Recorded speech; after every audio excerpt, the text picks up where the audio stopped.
ব্যারাকপুরের প্রাক্তন সাংসদ অর্জুন সিং এর বাড়ি লক্ষ্য করে গুলি এবং বোমা ছোড়ার অভিযোগ। বোমার আঘাতে আহত প্রাক্তন সাংসদ অর্জুন সিং। শুক্রবার সকালে অর্জুন সিং নিজের বাসভবনের সামনে দাঁড়িয়েছিলেন। সেই মুহূর্তে হঠাৎই তাকে লক্ষ্য করে গুলি ছোড়া হয়। গুলি ছুড়েছে তৃণমূল আশ্রিত দুষ্কৃতীরা। এলোপাথারি ছোড়া গুলি এবং বোমার ফলে জখম হয়েছেন প্রাক্তন সাংসদ। সূত্রের খবর এমনটাই। ব্যুরো রিপোর্ট, জাগো ভারত।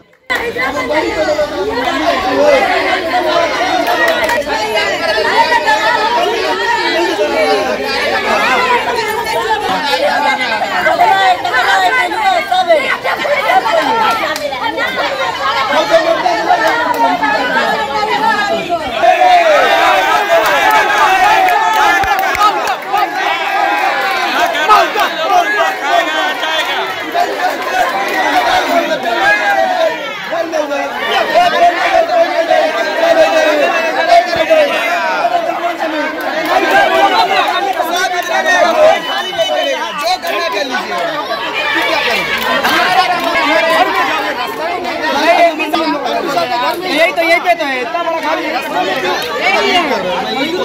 आप बताइए सरकार की आप लोग अच्छा बात है अच्छा बोलो तो अच्छा बात है बिल्कुल अच्छा बात है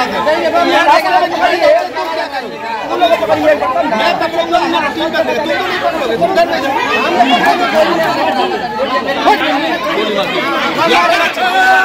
लाठी मेरे सुन गोली मार दिया तुम्हारे साथ हमारी घर से चला पर्सनली हमारे ऊपर जा रहे हैं। आपके सामने निकल रहा है कैजुअल्टी होती, सुनो इनके सामने हमारी कैजुअल्टी होती तो फिर क्या करते? हम उसको बात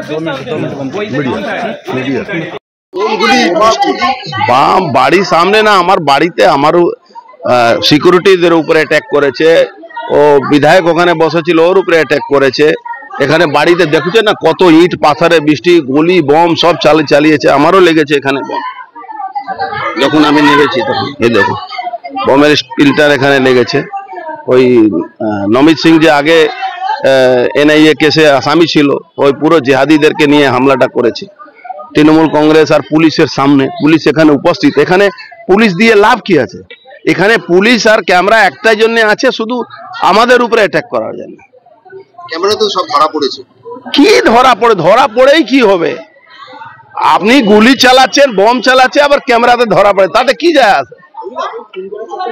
100% খুন করা চক্র। তো সকাল সকাল এটা কার উপরে কি করে হয়? সকাল সকাল তো মারা যায়নি, অ্যাটাক হয়। সিকিউরিটির বক্সের উপরে দেখছেন না বম গুলি চালিয়েছে। নেতৃত্বকে জানিয়ে কি হবে? লড়াই আমাদের লড়তে হবে, মানুষকে নিয়ে আমাদের লড়াই লড়তে হবে। অমিত শাহজিকে জানাবো, কি করতে হবে।